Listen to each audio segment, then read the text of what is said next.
They're calling the attacks the Blacklist. The Blacklist. The Blacklist. We are the engineers. We are the engineers.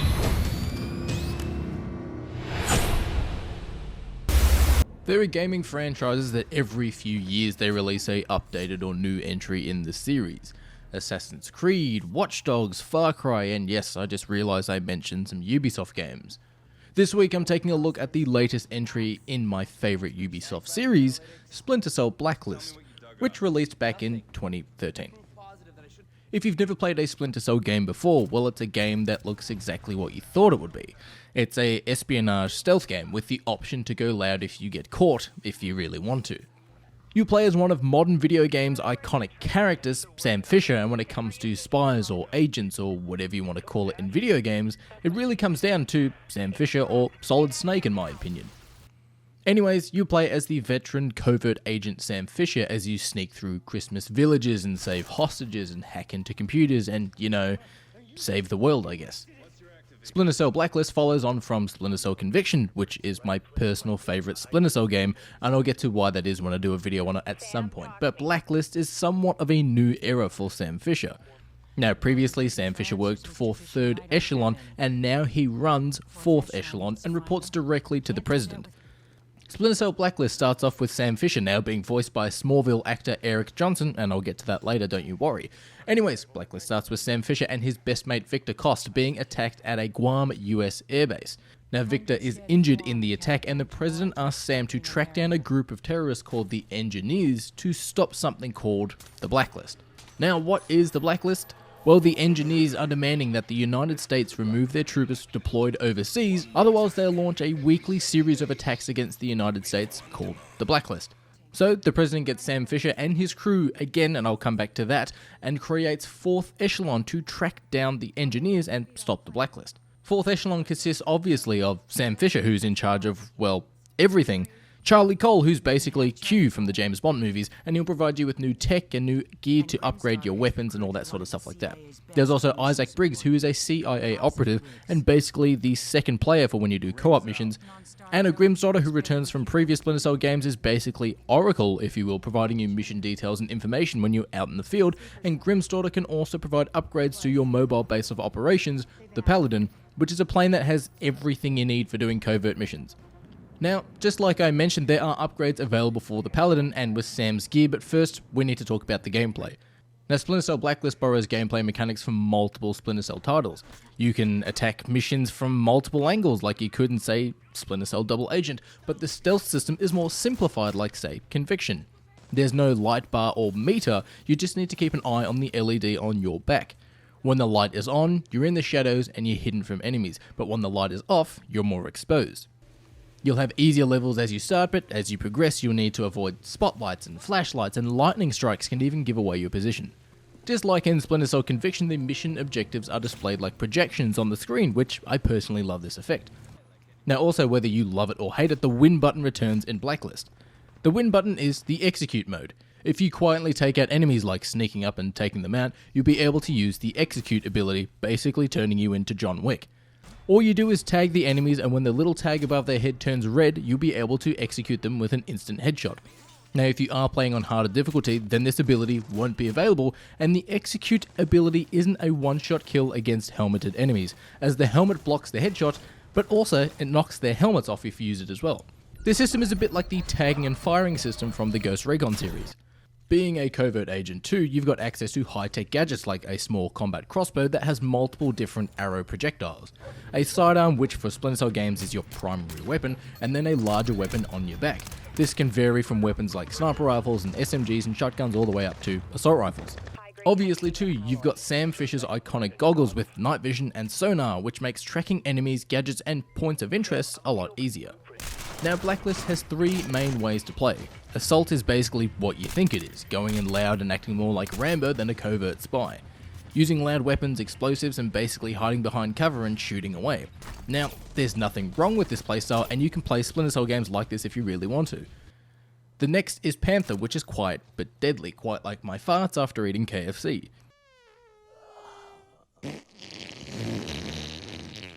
You idiot!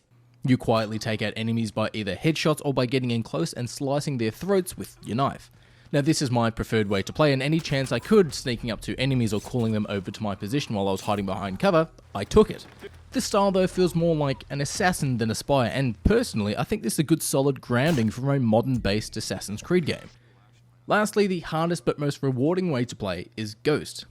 Just like that friend who comes out for drinks and says they're going to the bar to buy a round for everyone and then just goes home, you have to remain undetected using non-deadly melee combat and non-deadly weapons like sleeping gas or arrows from your crossbow, but also shocking enemies with sticking arrow darts from the crossbow as well, or using your drone, which also has shock darts.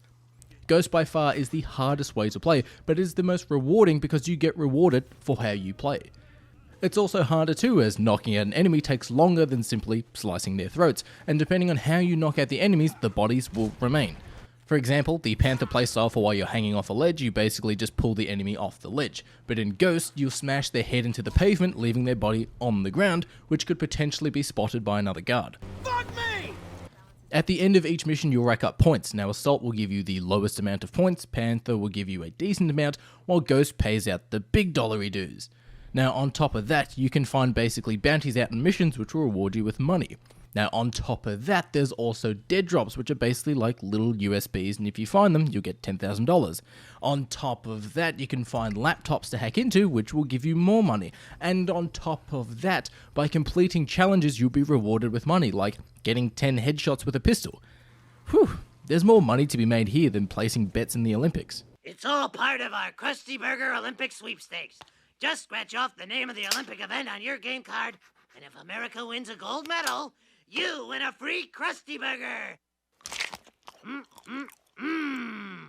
With the money you earn from missions, you can use this to upgrade your gear, like what you take out with you on missions. That will make you, say, more stealthy but weaker to gunfire. Or you can upgrade yourself to be more bullet resistant, but you're louder if you try to sneak around.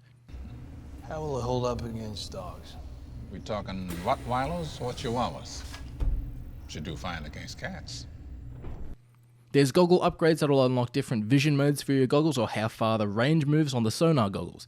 There's new weapons to buy with upgrades for each weapon, like different bullets and scopes, and making the weapons even lighter so they're easier to move. Then, like you'd expect, you can unlock a new gadget like the Tri-Rotor, which is a small portable drone. There's sleeping grenades and general gear that you'd expect a covert agent to actually use. You can also upgrade the Paladin, your mobile base of operations. You can upgrade Charlie's workstation, which will give you access to prototype weapons, one of which is Sam Fisher's rifle from Rainbow Six Siege. You can upgrade the infirmary to regenerate your health when you're out in the field. You can upgrade the holding cells, which will give you access to black market weapons. And you might be asking, Dudi, why is there a holding cell? And I'll tell you, it's Audrey Coburn. Now, if you've never played a Splinter Cell game before, basically this is like Batman teaming up with the Penguin. Now, between missions, you can run around and explore the Paladin and chat to your crew, including Coburn inside of his cell. Now, just like you'd expect playing a Splinter Cell game, or really, well, any spy game if you go back and take a look at something like the original Metal Gear Solid game, but Splinter Cell starts off with some pretty standard enemies like goons with rifles, before having to go up against heavy enemies that will need 2 shots in the head to go down, one to remove their helmet and then one to actually kill them. If you want to stick to the Ghost gameplay though, heavies are even harder to take down, as their helmets and masks stop sleeping gas, and they're so tough they won't go down from an electric shock round. Alright, everybody relax, take it easy. We've seen it before, he just needs a little extra. There's also terrorists with night vision goggles and specialty weapons and more. Hell, some gadgets just flat out won't work on certain enemies because of their gear. For example, if you see enemies with a gas mask on, tear gas and sleeping gas just won't work on them, and you'll need to find another way to get around them, or you can accidentally alert them. It's a bit like playing the Arkham games. With different enemy variants, you'll need to use certain tactics to get around them. Hell, there's even an enemy variant that blocks the use of your goggles, just like the Arkham games with the detective vision. Now, besides hunting down the engineers and stopping the Blacklist, you'll be able to do side missions from Grimm's Daughter and Briggs and Coburn and Charlie. Now, Grimm's Daughter missions require you to get data without getting caught from a certain area. If you get caught, you're starting back at the start. Charlie's missions will have you go in and say, get some data, but then survive until extraction arrives with waves of enemies coming in. Briggs is a co-op game mode where Sam and Briggs work together, and sadly, I think the servers are turned off because I couldn't connect online at all for this game, period. Finally, Coburn side missions have you take out targets, but if you get caught, reinforcements are called in. It's safe to say that there is a fuckload of replayability here with Splinter Cell Blacklist. If Sam walks over broken glass, it'll make noise, so if you're trying to sneak around enemies, they'll hear the crunching of your boot on the glass. Shoot the glass. If two enemies are standing and talking in a puddle, if you shoot a sticky dart or taser into the puddle, you'll electrocute and knock out both enemies. Looking for more areas to hide? Shoot out the lights and create more shadows. Now, Splinter Cell can be played loud if you want to, sure, but it's so much better when you play it as a covert agent the way the game was supposed to be played. The game will even test you in some situations where you need to sneak past enemies without knocking anyone out, and obviously, you can't be seen, and these moments will have you pause and think of the best way to tackle the situation. However, there are some issues I have with it, and let's get to the elephant in the room, Sam Fisher himself. Now, I don't know about you, but Michael Ironsides is Sam Fisher like James Earl Jones is to Darth Vader, or like Kevin Conroy and Mark Hamill is to Batman and the Joker. Blacklist is a sequel Splinter Cell series, it's not a reboot or a reimagining or anything, and we got Eric Johnson. Now, that's not to say he didn't do a good job, no, not at all, but anytime Sam opened his mouth in this game, it felt like my soul was leaving my body. I just felt deflated, it was like bad sex. Next Blacklist attack. Talk. Now, the reason why Michael Ironside wasn't used in Blacklist was because the game was created with mocap, so they captured facial animations and body language and voice lines, and you obviously couldn't use Michael Ironside for that. But you could have dubbed over his voice, basically like they did with Gert Frobe and Goldfinger, but that's what it is. No, Mr. Bond, I expect you to die. Anyways, the cutscenes and everything in the game is absolutely great if you ask me, and for a game that released in 2013, the graphics still hold up, especially the facial animations, and I sorta get the decision they made, but also, you need Michael Ironsides for the role, and Ubisoft picked up on this because Michael Ironside has returned as Sam Fisher in both Ghost Recon Wildlands and Breakpoint. On top of that too, Mr. Ironsides did have some health issues and walked away from the role of Sam during this time. Now, while it's great he's back as Sam now, Sam in Blacklist just doesn't have that gruff to him that only Ironsides can provide. Personally, I think a way around this was if Sam Fisher was the head of 4th Echelon like he is in the game, but you didn't play as Sam Fisher, but you played as someone else, maybe Sam Fisher's protege. It's even harder too when you've got the voice actors for Audrey Coburn and Victor Kost returning, which is Sam's best mate and most hated person. Gameplay-wise, as the game did release in 2013, there are a couple of small things here and there. Now, the facial animations look great, and surprisingly, the teeth look really great too. I don't know why, but hey, they did a great job. Otherwise though, graphics on Sam's suit looks okay to poor. The boots look awful, and they're pixelated to shit. When you take out enemies, whether it's by shooting or choking or using sleeping gas, enemies' eyes are always wide awake. I mean, come on, dude.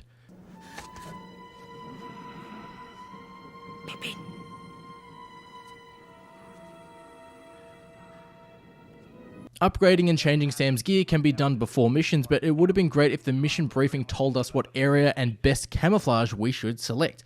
You can change the camo paint job on Sam's suit so you can wear desert camo to blend in a bit more, but the game won't tell you the time of day nor the surrounding for the location for the camo that you should equip.